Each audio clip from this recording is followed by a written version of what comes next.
Sangues do Sul, Minas Pizinho, Capitão Ferrari.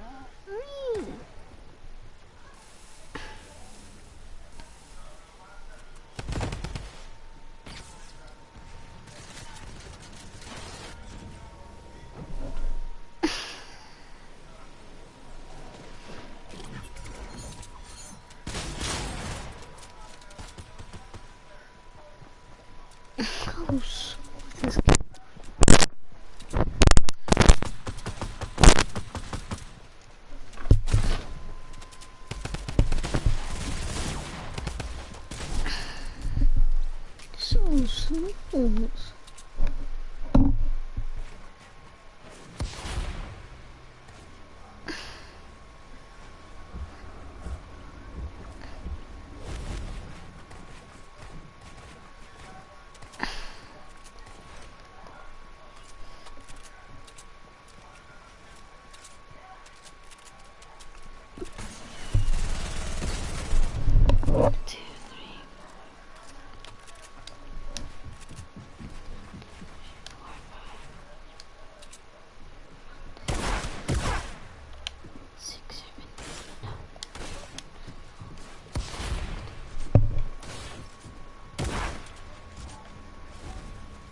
Okay. Come on, please.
Actually increase your FPS on console, and that is what pure FPS. So these are second sentence, sorry. It says recording replays can reduce performance and take up hard drive space, and there you go. It basically just tells you that it's going to make your game run a bit more smoothly if you have this on. So obviously if you have this on, it is going to reduce your performance, and when it comes to end games, I think the performance is something you could really do with improving, because it just gets really bad, and if you're having stuff like the setting on, and it'll make it even worse. And I have had that experience, because the one time I had it on, my game just felt so atrocious and it was horrible, and especially on consoles even worse. So I'd recommend turning this off. And the second reason that I do, third reason I think it does work is because even Orange Guy himself, who's a reliable source, said that the setting does make a difference, and it can also help you guys who are on a low-end PC and struggle with FPS. So turn this setting off, see if it works for you. If it doesn't work for you, then well, it's not the end of the world. Gonna come to the gameplay now. In the gameplay I dropped 10 kills to help.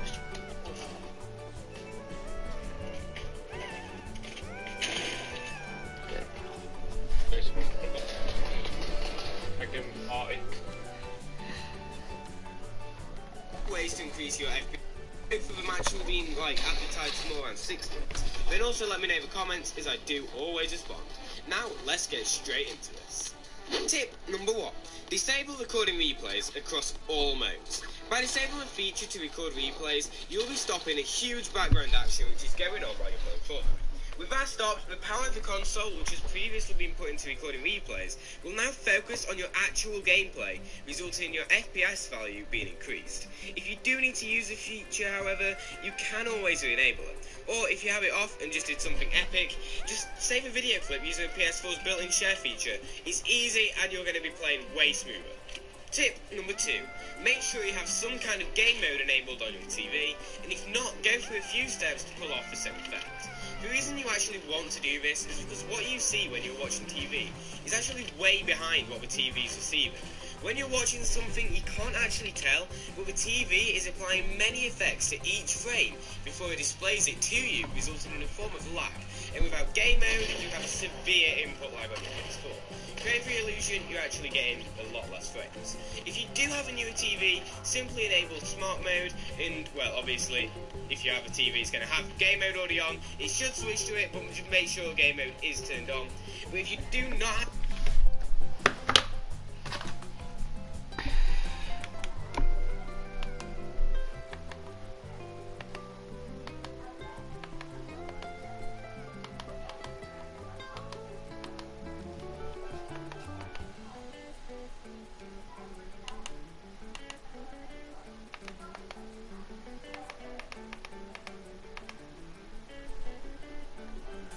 have that option, go into your advanced display settings and turn off all of that advanced stuff. Like by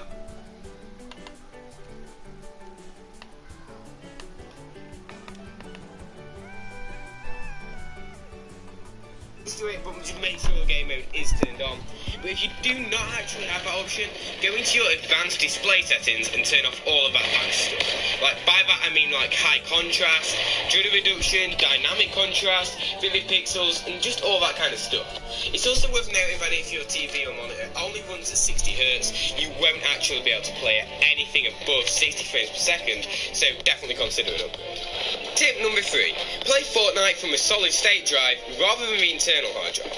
All the PS4 models come with either a 500GB, 1TB or 2TB hard drive in the PS4. A hard drive is not as fast as a solid state drive, however, meaning if you do make the upgrade, the PS4 will receive data faster from Fortnite and will be able to run at a higher FPS as a result of that.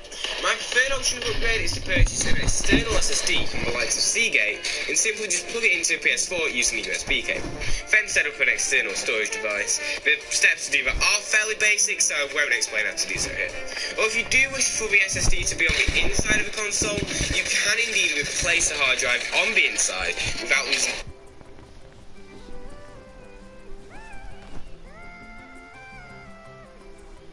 Diego, and we'll talk again.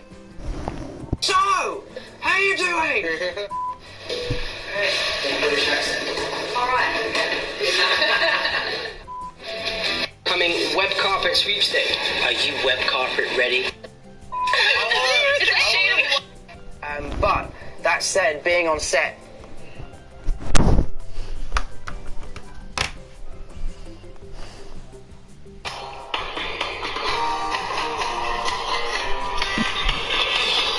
Congrats! You're a winner with Keno from your Rhode Island lottery. So break out those dance moves and get down.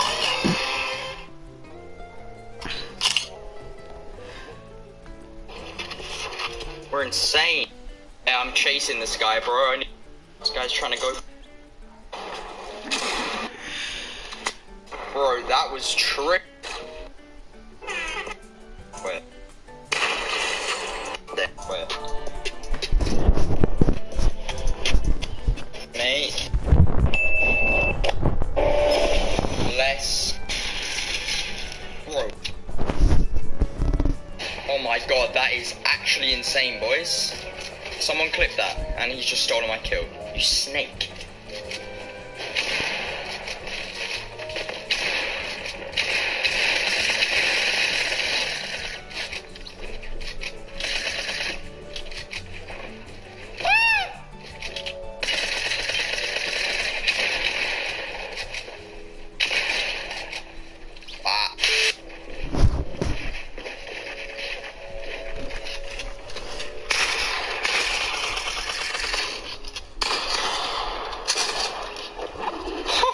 Bro, I didn't even... I mean, that works.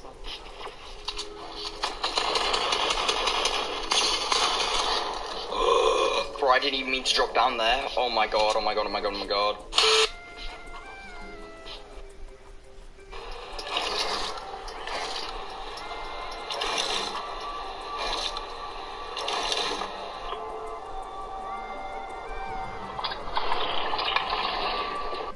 Confirm.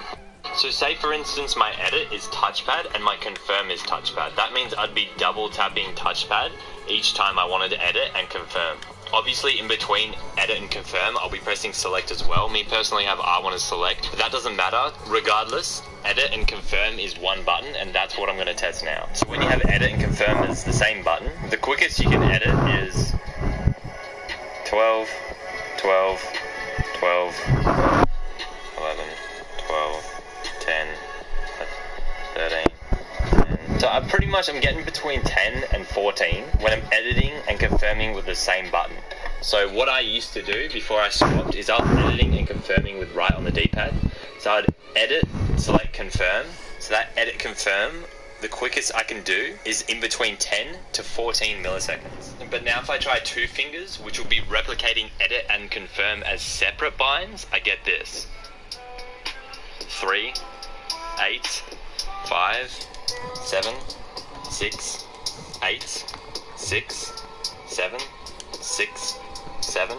So yeah, cool, you're saving a few milliseconds on one edit, but what's the big deal? The big deal is when it comes to double editing. So with double editing, you have to edit and confirm 2023. The same button. The quickest I was editing is probably...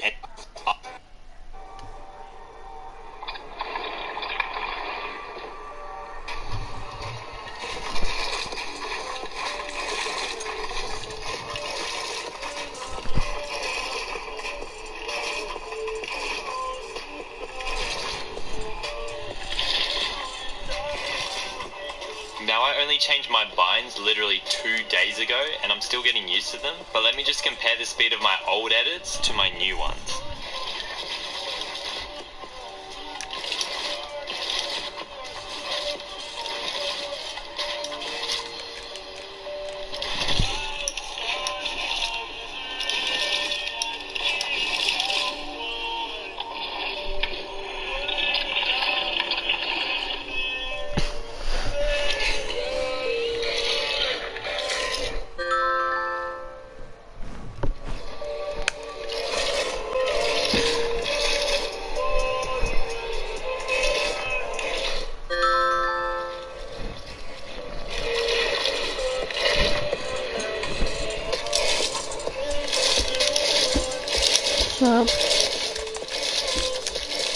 Now to set up your binds properly on controller, to take full advantage of this, you have to have 3 separate fingers for each edit, select and confirm. So you can't have a finger traveling from one bind to another because it is going to slow down your edits. Obviously, as you saw, I play claw, so I edit with right on the D-pad, select as R1 and confirm with R2. If you are a non-claw player, I highly recommend you edit with L3, select with R1 and confirm with R2. Having edit with right on the D-pad, select as R1 and confirm with R2. If you are a non-claw player, I highly from one bind to another, I highly recommend you edit with L3, select with R1 and confirm with R2. Having select and I highly recommend you edit with L3, select with R1 and confirm with R2. Having select and confirm binded with R1 and R2 is legit the cleanest thing. I highly recommend you edit with L3, select with R1 and confirm with R2. Having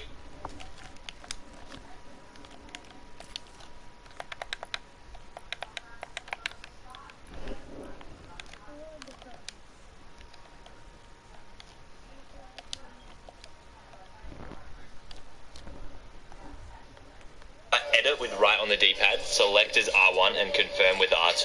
If you are a non-claw player, I highly recommend you edit with L3, select with R1 and confirm with R2. Having select and confirm binded with R1 and R2 is legit the cleanest thing you'll ever use. So if I open an edit, all I have to do is just roll 2 fingers across for the select and confirm. So I just got to roll 2 fingers across. Legit the cleanest thing you'll ever use. So if I open an edit, all one and confirm with R2. Having select and confirm binded with R1 and R2 is legit the cleanest thing you'll ever use. So if I open an edit, all I have to do is just roll 2 fingers across for the select and confirm. So I just got to roll 2 fingers across and it edits and confirms it. There probably are a lot of people watching this video that still select with R2.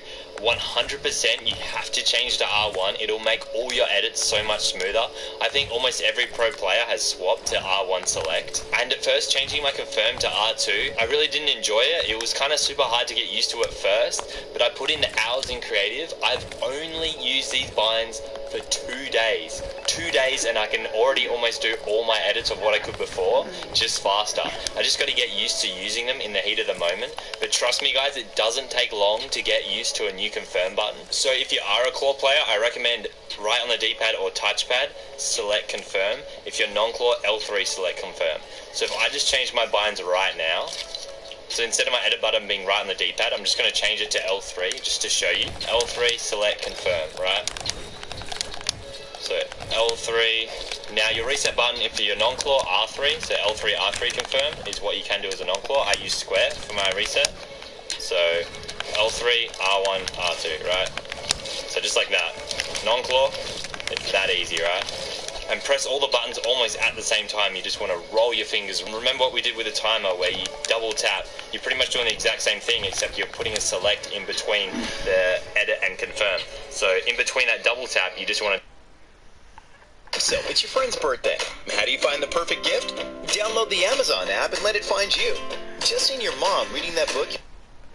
Different review that I instantly bought a pair for $14.99 with $5 shipping. So all up, it was $20 shipped from the US, which is super cheap. And when it arrived, as soon as I put one on, I instantly fell in love with how much lighter the analog stick felt and how much more accurate I became. I didn't start reaping the benefits instantly, but after a solid week of gaming, I got used to it. My accuracy was deadly, and when I moved to Battlefield 1, I ended up being the 5th best player in Australia for some time. Obviously, I was a good gamer to begin with, but Control Freaks helped me more than I would have thought with precise movements, especially back then when they weren't that popular, as you could only buy them online. So now, what actually are Control Freaks? Basically, they're just regular sized thumbsticks that clip onto your analog sticks to give you an extended analog stick. But why would you want an extended analog stick? This is where I wish I could say that they look cool or that they're comfortable, and even though they do look cool and are comfortable, sadly that's not the reason.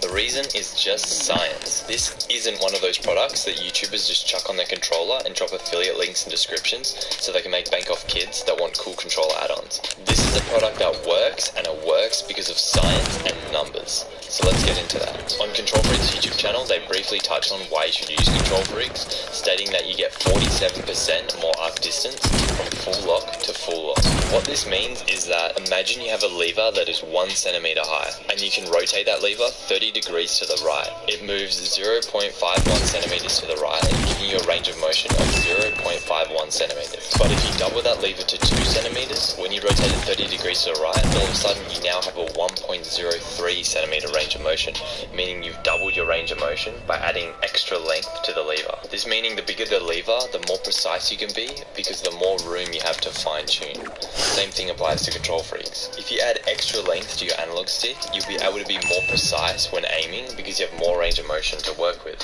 Another thing stated in Control Freaks' video is that you need 32% less force to actually move the analog stick, resulting in longer and more comfortable playtime. To go further in depth with this, basically the taller something is, the easier it is to move. If I try and shake my analog stick without my Control Freak, as you can see, with a decent amount of force, it's not wobbling that much. Whereas if I try my analog stick with my Control Freak, the exact same amount of force manages to move it a lot easier. 32% easier according to Control Freak. This side, barely moving the analog stick off the dead zone.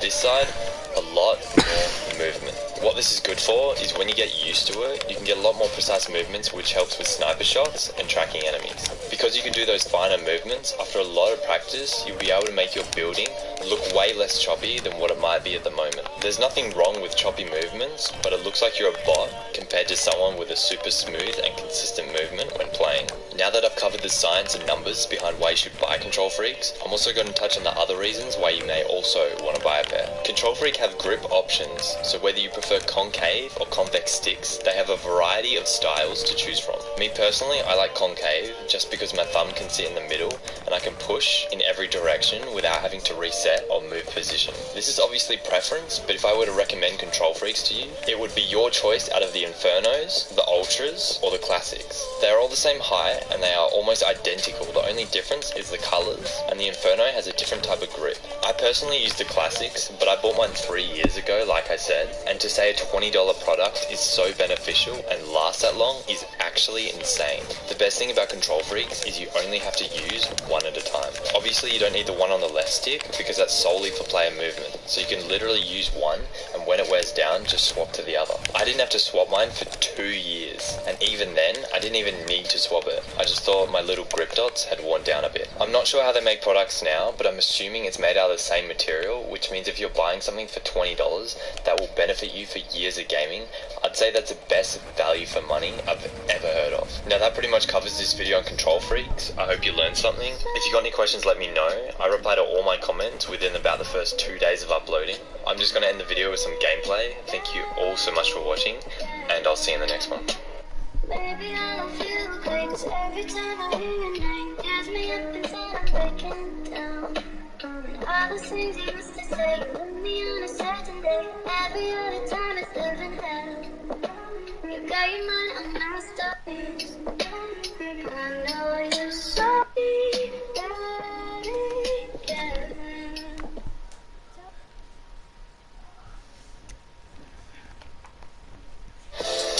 Clicking the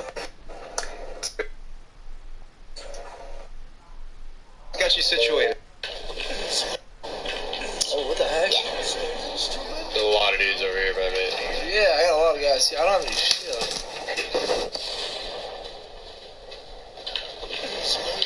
Going in. Stop, Jordan. You're gonna make me cry again. Oh no, what a miss! Just got you situated. Nice even 13. Why is my pyramid going up there? What the heck? I still need a gun.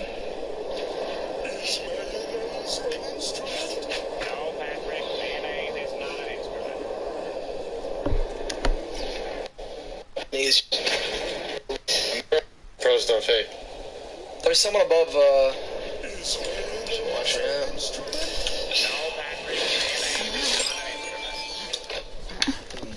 Nice. Thank you, High Sky. Wait.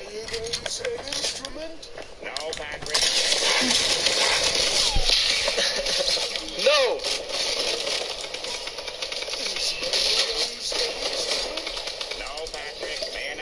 You die again? Oh, God. Good. Oh, watch out, High Sky. It's a little risky.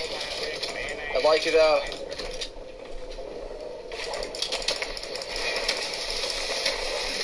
Oh, he's dead. Oh, the grenade fell off.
Oh, you had a fall damage. That works. There you go. I should have gone for the no scope, but I went for. Nice. Where's cards at? Where are your cards at? He's at the bottom, I think. Raiders. Yeah, mine's. It fell a little.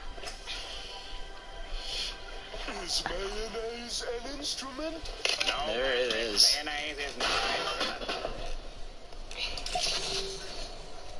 Hey guys, I'll be right back. Is mayonnaise an instrument? No, Patrick. Hey, buddy. We're in a different channel real quick. I just want let me just speak to you real quick, okay? I could tell you were having a weird day and an off day, and whatever I can do to kind of cheer you up in any way is really awesome to me. But here, this isn't just the reason why I did that, right? So 100% of what I make in my stream goes back to different streamers, right? People that are full-time and doing the thing, the people that quit their jobs and blah blah blah and are really pursuing this. And I know that you're still at home, you got a great family and you're doing your thing, but I want you to know that a lot of people, including myself, not just me, a lot of people really need it, right? You're a great guy. You're a really, really good kid with an amazing heart. You make fantastic content, and you're also a phenomenal player, right? So, you know that I was a fan of yours before we even started playing, okay? So this is just this is a small thing. This is You know, it's a numbers game. It is what it is. But like, I want you to know and believe in you, and believe in yourself and your ability to be able to do this at a really high level. Because I fully believe that you can. A lot of people do. I'm just speaking for like all of the Fortnite community and all of the streamers as well. Okay. I'm like super proud of you, and like really proud to call you a friend. And however I can support you in any way, like I want. Hey guys, you must subscribe to my channel. So on Fortnite, bringing back the original pump shotgun to everyone complaining about the combat shotgun. It's also been data mined. If it's been data mined, I hope so, dude. I think everybody wants the pump back. These shotguns are trash. As you saw, like, nobody had a shotgun out. Right there. Everyone's drum gunning. Fortnite bringing back the original pump shotgun due to combat shotgun issues. It's been data mined.